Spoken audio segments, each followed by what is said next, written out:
अच्छा भाई, चलो अब ये तो हो गया इंडिया पाकिस्तान का जो मैच था। जिस तरीके से जो भी रिजल्ट आया वो ऐसे ही आना था और एक्सपेक्टेड था। बाकी जितने भी आप पीछे से मैचेस देख लो, सब में यही इशू है पाकिस्तानी टीम का। एक्चुअली टीम का इशू नहीं है, इशू मैनेजमेंट का ही है। प्लेयर्स अपनी फुल स्ट्रेंथ पे खेलते हैं और इनकी यही स्किल है। इस लेवल के प्लेयर्स की पाकिस्तान में यही स्किल है। वो कैसे यही स्किल है, इससे ज़्यादा वो आगे बढ़ नहीं सकते। वजह यह है कि पाकिस्तानी बोर्ड सिंपल इनिशियली जो ग्रास रूट लेवल पे जो भी काम होता है, फॉर एग्जांपल अगर आप एक कोई सीड लेते हो ना तो वही दरख्त बनता है, जो आप बोगे वही निकलेगा ना। तो पाकिस्तानी बोर्ड का इशू है, प्लेयर्स का इशू नहीं है। प्लेयर्स अपनी तरफ से फुल 100% दे रहे होते हैं। उनका 100% ही है ये। अभी आपने ये वाला मैच देखा जिसमें तिलक वर्मा ने काम कर दिया। इससे पिछले मैच में कोहली ने पूरा कर दिया था। तो हर जगह जाके चौक होते हैं इस टाइम पे, प्रेशर हैंडल नहीं कर पाते। वो वजह ये है क्योंकि स्ट्रेंथ ही इतनी है, इतना ही टैलेंट है इस हर इंसान का। जैसे वो कहते हैं ना, एक गिलास में पानी भरो और एक टाइम पे पानी निकल जाता है सारा, तो वही सीन है। बस इतना ही लेवल है, यहाँ तक ही पहुँच सकते हैं। वो तो बहुत शुक्र हुआ अल्लाह के मैच जीते नहीं। अगर ये मैच जीत जाता किसी भी तरीके से तो अगले 10 साल तक कुछ नहीं होने वाला था। जि, जितना पीछे जो प्रॉब्लम्स आई थी कि एक साल में 3-3 चेयरमैन चेंज हो रहे हैं, 4-4 कोचेस जा रहे हैं, 2-2 नए नए कैप्टन आ रहे हैं बैक टू बैक, तो ये सारा ड्रामा था, उसका ये रिजल्ट था और ये ऐसे ही होना था और ये आगे भी ऐसे ही होता रहेगा। अच्छा, ये तो हो गई सारी प्रॉब्लम्स जो हैं पाकिस्तानी टीम में और पाकिस्तानी क्रिकेट बोर्ड में। एक्चुअली बोर्ड में प्लेयर्स को गालियाँ देना तो बेकार ही बनता है। वो अपना अपने हिसाब से पूरा कर रहे होता है, प्रैक्टिस कर रहे होते हैं, जा रहे होते हैं, खेल रहे होते हैं, 40-50 हज़ार लोगों के प्रेशर को हैंडल कर रहे होते हैं। प्लेयर्स आर गुड नाउ, उनको कोई इशू नहीं है, उनको किसी किस्म के कोई बुरा बोलने की ज़रूरत नहीं है। एक्चुअली प्रॉब्लम जहाँ पे वो सभी को पता है पीसीबी की है। अच्छा, जो मेन प्रॉब्लम है ना, अब सही कैसे होगा पीसीबी? पीसीबी जो सही होगा ना, उसका जो मेन तरीका है कि पीसीबी को आप लीज पे दे दो ऑस्ट्रेलिया को। वो ऐसे, फॉर एग्जांपल बीसीसीआई जो है वो है प्राइवेट एंटिटी। जब प्राइवेट एंटिटी आती है तो सारा काम ही प्राइवेट होता है। गवर्नमेंट का इन्फ्लुएंस होता है, जैसे हर जगह ही होता है, इंडिया पाकिस्तान में तो हर डिपार्टमेंट में ऐसा ही होता है। गवर्नमेंट इन्फ्लुएंस होता है, अपनों को नौकरियां दी जाती हैं, अपने प्लेयर्स आते हैं, दैट्स फाइन, बट रिजल्ट दे रहे होते हैं वो लोग, ठीक है। तो अब पाकिस्तान में क्या है, पीसीबी जो है ना वो गवर्नमेंट का इदारा है। अगर पाकिस्तानी गवर्नमेंट का कोई भी इदारा देख लो उठा के आप, पुलिस, हेल्थ, एजुकेशन, जुडिशरी, कोई भी ले लो ना आप, अगर वो इस स्टैंडर्ड का है कि दुनिया उसको मानती है, तो ठीक है भाई, पाकिस्तान की गवर्नमेंट बहुत अच्छा काम कर रही है, उसका एक इदारा तो ऐसा है जो कि दुनिया उसको मानती है। तो पीसीबी जो है वो भी पाकिस्तान का इदारा ही है भाई। अगर सारे इदारे सही होंगे तो पीसीबी सही होगा, और सारे इदारे ख़राब हैं तो पीसीबी भी ख़राब होगा। बेसिक फार्मूला ही है।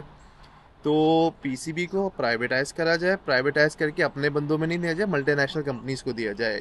ऑस्ट्रेलियन बोर्ड को बोलेंगे भाई इतने साल का, 5 साल का कॉन्ट्रैक्ट है आपका, ये आपके पास पीसीबी, अब आप इसको रन कर लो, रेवेन्यू शेयरिंग जो भी होगी वो आपस में बैठ के डिस्कस कर लो। तो ये एक जो हल दिख रहा है इस वक्त पाकिस्तानी क्रिकेट को बचाने का, जैसे कि हॉकी का हाल हो गया है, वैसे ही पाकिस्तान टीम का भी हाल हो ही जाएगा, ऑलमोस्ट हो ही गया है। तो सबसे अच्छा ऑप्शन ये है कि ऑस्ट्रेलियन टीम को लेके आया जाए। ऑस्ट्रेलियन टीम मैनेजमेंट, उसको बोले भाई पीसीबी को रन कर लो और इतने पैसे हमें दो, इतना रेवेन्यू जो भी बनता है वो तुम ले लो। Profit sharing. अब तो पीसीबी ने अपना ओटीटी भी लॉन्च कर दिया है, तो ब्रॉडकास्टर का भी थोड़ा सा वो चलेगा। तो मेन सोल्यूशन ये है कि आप पीसीबी को रेंट आउट कर दो, गवर्नमेंट बॉडी से हटा के पीसीबी को प्राइवेट एंटिटी बनाओ, प्राइवेट एंटिटी को मल्टीनेशनल कंपनीज को ऑफर्स दो कि आए और ये सारा काम करें, ठीक है। और उसके बाद पीसीबी को आप रन करें।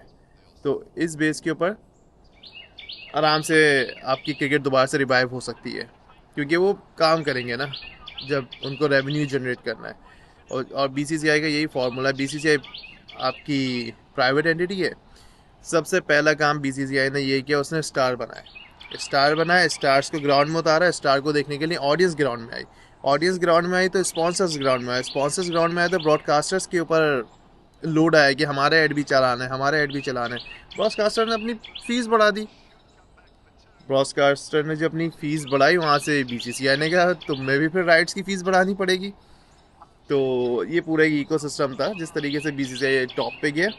और पाकिस्तान क्रिकेट जो है वो अपने गवर्नमेंट की जो भी बेसिक सी बात है, जो भी गवर्नमेंट आती है वो अपना बंदा लेके आती है, अच्छे पैसे हैं और सभी कमाते हैं, तो भाई सब कमा रहे हैं तो लगा भी दो ना थोड़ा बहुत। हमारे यहाँ स्टार्स को ग्राउंड में लाने के बजाय कोशिश होती है 100% के स्टार को बाहर किया जाए किसी भी तरीके से। बेसिक एग्जांपल, सबसे बड़ी एग्जांपल शाहिद आफरीदी। आफरीदी आता है, स्टार्स क्राउड आता है, आफरीदी जाता है, क्राउड जाता है, ग्राउंड खाली। सेकंड स्टार बाबर आजम, बाबर आजम आता है, स्टार आता है, क्राउड आता है, क्राउड आता है तो स्पॉन्सर्स आते हैं, स्पॉन्सर्स आते हैं तो राइट्स आते हैं, पूरा एक इकोसिस्टम चलता है एक स्टार से। तो मेन प्रॉब्लम यही है, अगर पीसीबी को प्राइवेटाइज किया जाए, ऑस्ट्रेलियन टीम मैनेजमेंट को ठेके पे दिया जाए, लीज पे दिया जाए, 3 साल 5 साल की लीज है, ये रेवेन्यू शेयरिंग है, इस तरीके से आगे बढ़ेंगे तो पाकिस्तानी क्रिकेट बदल सकती है। तो हमारे पास बैक एंड पे कुछ टैलेंट भी आ सकता है, जो कि अभी बिल्कुल भी नहीं है। घूम फिर के 20-30 लोगों का स्काउट है, वही आई गेस 10 साल से पीछे चल रहा है। तो वो सिचुएशन है। ये मुझे लगा था तरीका कि इस तरीके से पीसीबी को बचा सकते हैं। तो होपफुली अगर आपको कोई और सजेशंस है, आपको कुछ और समझ में आता है तो मुझे बताएं, तो उस पर भी बात करते हैं, देखते हैं और क्या पॉसिबिलिटीज़ निकलती हैं पीसीबी को बचाने के लिए। अगेन, प्लेयर्स को गालियां देने से कुछ नहीं होगा। प्लेयर्स अपनी जॉब करते हैं, 9 to 5 से सबकी जॉब होती है, वो अपनी जॉब करते हैं, सबकी अपनी स्ट्रेंथ होती है, वो उस स्ट्रेंथ पे खेल रहे होते हैं, दैट्स इट। उनकी इतनी ही स्ट्रेंथ थी ना, अगर सिस्टम पीछे अच्छा होता तो इंडिया जैसे प्लेयर आ रहे होते ना, उस लेवल के प्लेयर आ रहे होते। तो यही है भाई। चलो मिलते हैं फिर नेक्स्ट किसी और बातों में और किसी प्रोग्राम में। बाय।